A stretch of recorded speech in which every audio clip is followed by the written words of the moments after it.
Hello. Chaotic day today. So this is our magic garden Q&A. Paula, Carole, Paula Janis, Carole Demas. Thank you for coming. Hello. Is that on? I'll try another. I'm back. How about this one? Okay, we're good. Hello, everybody.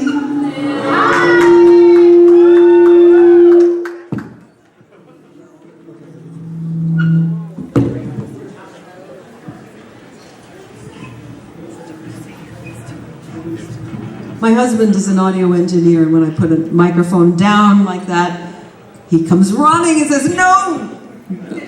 So I'm trained like a puppy. Woof. Woof, right?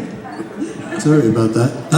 So this is the one event that people kept stopping me in the hallway saying, "Are you going to do a magic garden thing?" I'm like, "Yeah." Okay. It's like, how many people grew up with the show? How many people grew up with the show? Oh, look at you all!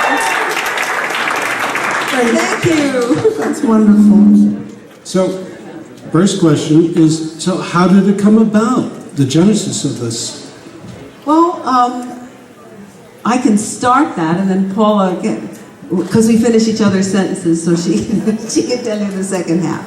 But back in the late 60s, early 70s, there was a lot of interest in offering good educational programming for children, and stations who wanted to be well thought of and have their licenses renewed and whatever were very into doing that. So WPIX decided that they wanted to make a show of their own rather than try to dig around and find something to run. And they were looking for someone with education of children in the background, and I was a teacher, and someone with television experience. So they called my agent, asked me to go up and talk to them, but they wanted to do a cartoon show and they wanted a host. That's what they wanted to do. And I thought, we could do so much better than that. Paula and I have been friends now for 65 years. We've been friends since we were 14. We met in high school. Don't do the math. Don't do that. We had sung for the New York Shakespeare Festival together. Paula plays the guitar, I do not. We were teachers at PS7 in Brooklyn together in a double enrollment kindergarten room. We had everything that fit what they were looking for, except the idea of doing a cartoon show. So I said, we could be a great team, and we would love to give you an idea of what we could do. And I thought, I'm talking myself out of a job here. What's the matter with me? But I wanted to work with my friends so much, and I just knew that we could come up with something good. To take it back just a little bit farther, when Carole and I met at Midwood High School when we were 14 years old, we were very good friends, and then we went to different colleges, and we didn't drift apart, but we didn't see as much of each other as we had previously. Until one day, we're at NYU, New York University Graduate School, in an enormous classroom, history of education. I will never forget it because it was so incredibly boring that you couldn't see straight. But I hear the teacher is actually calling the roll on this first day, and he calls Carole Demas. What? Where is she? She's in this class? And then he calls my name, which at that time was Paula Rosen, and she has the same reaction. Where? Is there another Paula Rosen? But there she was, my friend. And right after that, I got a teaching license. Carole already had this. And I got a teaching job to teach kindergarten. And on the first day before school started, new teachers had to report to the school. And this was PS7 under the Brooklyn Bridge in Brooklyn. And I get to the school, and the little principal who had 3 hairs on his head was tearing each one of them out because it was a double kindergarten, and the other teacher had just called in to say that she was pregnant. And in those days, you could not teach if you were pregnant. Can you even imagine how that would go down today? No. Anyway, so I said, don't move, don't move. I called Carole. She came running down. And of course, Jumped in my little Volkswagen Beetle and drove to PS7. And we two taught in one giant classroom, 2 teachers and 50 children under the Brooklyn Bridge. We didn't know anything about anything. So what did we do? We sang songs, we told stories, we jumped up and down, we showed them how not to eat the paste. Right. They didn't speak English, many of them. They had never been in school before. They'd never been to pre-K or anything like that, no nursery school. They came into this great big building. The only time they ever had to do that was when they were coming for shots. So the first thing they did was cry. Non-stop. And so we finally convinced them that this wasn't going to be scary, and we were going to have a great time, and we were going to learn a lot, and we were going to be prepared to go into first grade and learn how to read. And we just, we got lucky. Yeah, it worked. And we brought time. all of that to the Magic Garden about 10 years later at WPIX, and we worked on shows that were 1 page, just an outline that we had helped prepare, no dialogue. We made it up as we went along. And sometimes you could really tell that. And we gave them lists of songs we could do with 2 voices and a guitar, and stories and things we needed. And it was a crazy, crazy time, because Paula had just had her first of 3 children, and I was working on Broadway as the original Sandy in Grease. And I was doing 8 shows a week, and she was taking care of a little baby and hardly ever sleeping. And we had 1 day a week on Mondays to shoot the Magic Garden, and we made the best of it. And the rest is history. That's right.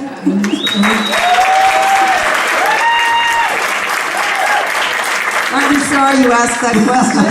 You don't stop. That was my 3rd, 4th, and 5th question. So, did you guys write the songs together? No. No.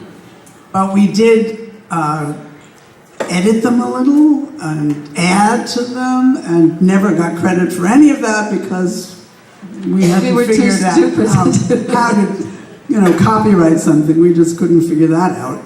But A lot of the songs we sang were PD songs and folk songs, from all nations and from all times. We even went back to Chaucer and Shakespeare and things like that, because the idea was we wanted to bring these children more music than they heard on the street and in their own homes, a wider variety of music. And today when we meet you, you say things like, I never knew there was that kind of music. You made me appreciate so many things that would never have come into my life. And that was a nice thing to hear. Oh, so they were actual folk songs. oh yes. Yes. Well, not all of them, but But some of Most of them. many. Well, we actually even sang 1 or 2 Broadway songs. Yes, and some pop songs of the time, which was the early 70s. So, how did the show come across so psychedelic-y, though? Gosh. Because it was the 70s.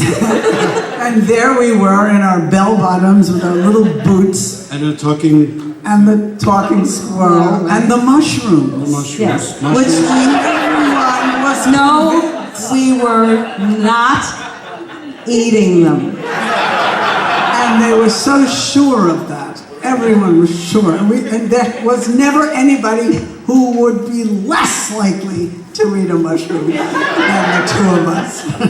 We had too much work to do. And we still have them. And we bring them with us when we do our live performances. And the minute they appear, people just get happy. You don't have to eat them, you only have to see them. So the show ran for an unusually long time, being what it was, which was great. Like, I guess children became teenagers became parents while watching the show, because it lasted over 10 years. It was almost 13 years. Almost 13 years. From 1972 to 1974 and a half. I'm sorry, 84 and a half. And of course, in the very beginning, when it first started, it was only out once a week. And then, as we caught up a few shows, then they played it 4 times a week. And on Friday was Joyous Fun School. And a lot of people have said, we liked you better than Joya. But- Joya was a serious jazz singer. She was terrific, and a lot of kids really did enjoy her work. Right. And then it went every day. And until they rescinded the Children's Television Act, which was the reason we had gone on the air in the first place, pretty much, yeah. we were off like that. Well, there wasn't a lot of commercial time, the way our show was built. And, you know, the new station manager thought it was time for them to make some money. We had just released our last album, which was called Musical Goose on the Loose, and it was a Grammy nominee, and it was based on the rhymes and favorite songs of childhood that probably everyone in this room is familiar with. Only we did them in different musical styles, and we got some of the great jazz musicians that we knew and studio musicians that we knew, and we just started having a good time with them. And that was not a good time for the Magic Garden to stop just when we had made the investment in this recording, but at least we got a nomination out of it, so all was not lost. And we still have it. We still sell the CD, so it's around. There are 10 episodes on a DVD collection, which is very popular, and even though children's television today is very different than the Magic Garden, we've discovered that young children still love the Magic Garden and will sit down and watch 10 episodes and over and over and over again, you know. And it still works. It's classic, you know. Children are still children, and some things are timeless. Well, we'll have parents who write us, and they're buying the DVD collection, and they say, we have children. We're really buying this for us, but maybe the children will like it. And then we hear from them, and they say, we're amazed because there's so much media thrown at them. They have so much stuff to see and watch, but they like this. And it makes their parents very happy to be sharing it with them. It makes us happy too. Sometimes we see 3 generations in the audience when we're doing a live concert show at the Magic Garden. There'll be the grandmother who was the mother originally, the mother who was the child originally, and now there's a new child who's scratching his head and saying, how come my mother and my grandmother know these songs? How did that happen? Or why are they sitting in this audience being so silly and weird? They're getting up, we tell the kids to get up and do this and that, and the parents just jump right up into it too. And the kids are just as stunned and amused by watching Mom as they are watching us. I think the first time I saw these after a long, long time, if not, the early days of Facebook, I guess they were on YouTube and like really hard to see copies, maybe somebody... We don't know how they even got there. How they even got there. But it's cool though, because people started sharing them, at least my friends were crazy as me. And I was like, oh my God, I forgot about that show. And then other people started chiming in like, it's still around though, it's not still around, but everybody forgot about it. And then just seeing a little bit of it reminded everyone how educational, trippy, and unusually weird and very cool it was. We like to be thought of as cool, that's not Weird. And actually, they found the lost Christmas special. Yes, I read about that. That was a serious find, right? And they have since run it on Christmas Day or a few days around Christmas for the past couple of years, and a few episodes now and then. So it's amazing to us. The Daily News ran a whole page about the finding of this thing because there were storage vaults in the basement of the Daily News building where there was a flood.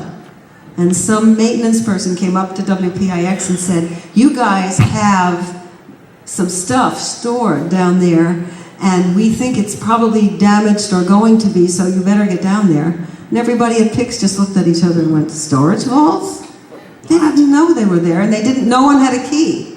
So the head of social media, Rolando Pujol, ran down to the basement and broke the door down. And when he got in there, the water was about that high, and everything on the lower shelves, unfortunately, was completely shot. And then he looked up, and he said he saw these 3 or 5 big fat reels of tape that said, "A Magic Garden Christmas." And that was something that he hadn't seen, so he got very excited. Obviously, it was in an old format. It wasn't even edited, but he saved it, and then he got in touch with us and said, "We've got the pieces, but we don't know how they go together." So we don't know what comes first, we don't know anything. So my husband, Stuart Allen, helped them to reassemble it, and they started running it, and people are enjoying it. So we're just feeling very blessed and very happy that it's still out there for people who enjoy it. It's great.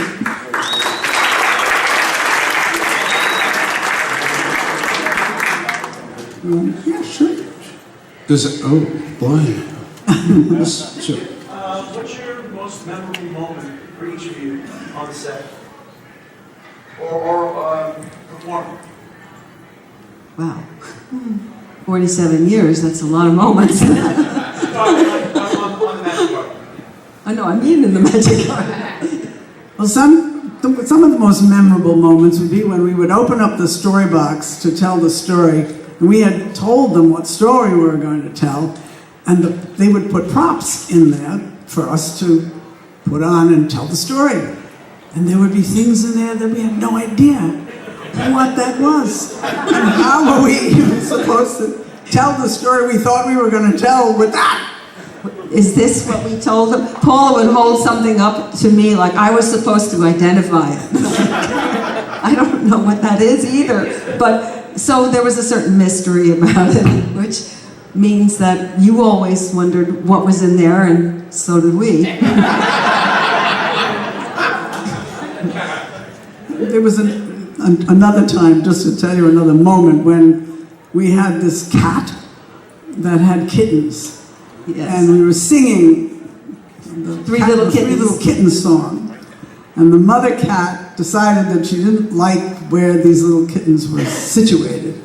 So she began picking them up one at a time, jumping out of this crate that she was in and taking them off somewhere, and then coming back and getting the next one. And we sang Three Little Kittens over and over and over again until she got all of those kittens moved to wherever she wanted them. The cameras kept running. It was absolutely irresistible. They were just at that age when they were all skin, right here, and she would grab each one very tenderly and leap out of the basket and go, and it turned out she was taking them to the control room. Why she was fond of that spot, we don't really know, and everyone kept going, so we figured nothing evil or scary was happening to them, and it was just the cutest thing, so we just kept singing. And it's a clip that we love, and we usually include it now in our live performances, because it's, animals, kittens, how can you lose? Really. Thank you. Right. Yes? I wanted to ask you, whose idea was the Tucker House? That's interesting because the artist, wonderful artist who created the set, drew a tree with white daisies at the base. So essentially, he did. But they didn't have a personality yet. They were just growing there. And there was a writer at WPIX who was a staff writer who was involved with it. And it was such a coming together of talents and creative ideas that it's very hard for us to answer that question properly. We aren't really sure who actually came up with the idea of the leaves with the jokes on them, because everybody was tossing up. We would have meetings, and everybody had an idea, and the voice, the laughing, was Paula and me and my brother Alex, who played the banjo on all of the soundtracks and was with us for a lot of our live things, all telling jokes to each other in a sound booth. and then laughing at them, and then they speeded it up. So the Chuckle Patch's voice is us. Yes. Yes. Make up a joke, and then when I had my kids, which I did, I'm one of the people who bought the DVDs to rewatch it a million times, and I taught my kids to do the same thing, and they're like, "There's nothing on it," and I'm like, "I know, but what are you trying?" But of course there is. Kids sent us leaves in the mail all the time. And they knew we could read the jokes that were on them. They knew there were jokes on them. We knew there were jokes on them. Nobody else could read them because it was the Magic Garden. Yes. Did you film live once a week, all 4 shows? Like, did you tape or it was just live? Like, they just taped it once?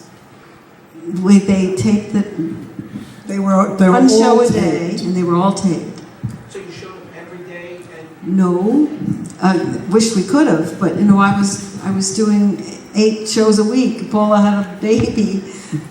We had one day. I had my Mondays off, and so we would come into, and they would move out the news set, and they would put Magic Garden in, and the Yankees team, who shot the Yankees games in those days, was assigned to shoot the Magic Garden. They had a great time. They said, "This is great." Pulling all the little nylon filaments and stuff.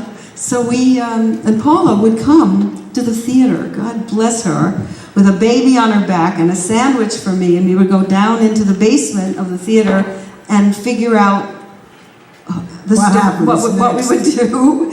I mean, it isn't like there was nothing, but you know, we had to fill it in, and they would time it. They'd say, "This section is 3 minutes, this section is 4," and they'd either go, "Stretch it, keep it going," or "Get out of here, this is, you know, this section's done." And that's literally the way we worked. So we only got 1 show done on a Monday at first, then 1.5, and after we had been doing it for quite a time, we were able to squeeze in 2. But as they accumulated, they began to run them more days. So that's how that worked. But we really didn't have a script other than an outline, so it was interesting. Yes, ma'am. Hi, what's the story behind Sherlock the squirrel? Well, Paula can tell you that. Well, Sherlock was made out of a pink bath mat and half of a rubber ball and pipe cleaners. And Carrie and TB, the puppeteer who created him for an audition at PIX. And they liked him so well that they hired him to do the Magic Garden. And every once in a while, Carole can be seen pushing the pipe cleaners that are falling off back up there so that they don't drop into the I chocolate. tried to make it look like an affectionate little pat on the cheek. But it was actually major surgery. But the puppeteer was also known for another puppet, Rags, on another show. And he's incredibly creative and wonderful. And he still appears with us on lucky occasions.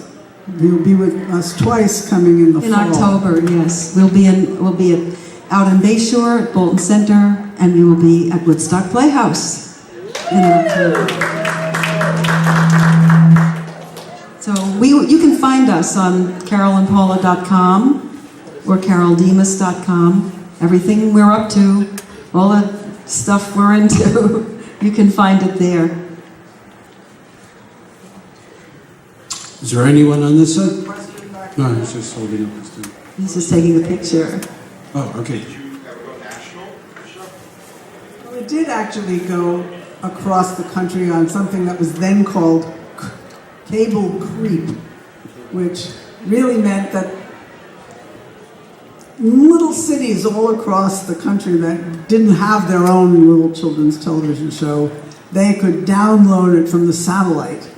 And we never really even knew where it was playing until we started getting orders from Nebraska and Colorado and all strange For our record that we made. places. For our record album, right? Which showed up here today at least half a dozen times, people still have the old original Magic Garden record album.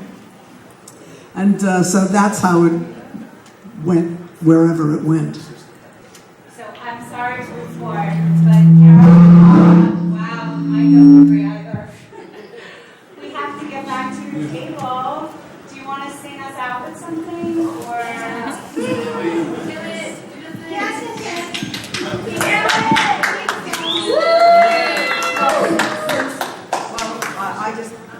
I'm gone. No, I'm not. Since we're leaving you, we'll see ya. And we'll be downstairs, and we'd love to see any of you that we haven't seen, or even if we have. This is a song that we close the show with. It was called See Ya, and it was written by George Kayada, who was a Vietnam vet with a heart of gold, a man full of music, the sweetest guy you'll ever know. And we are grateful to him for his contribution. And the song was See Ya. See ya. Hope you had a good time. Da-dum. Hope you have a real nice day now. Da-dum. We hope we get to see you again. And then we just bopped on out. Bopped on out, right. Thank you very much. Thank you so much. Thank you for having us. We enjoyed this.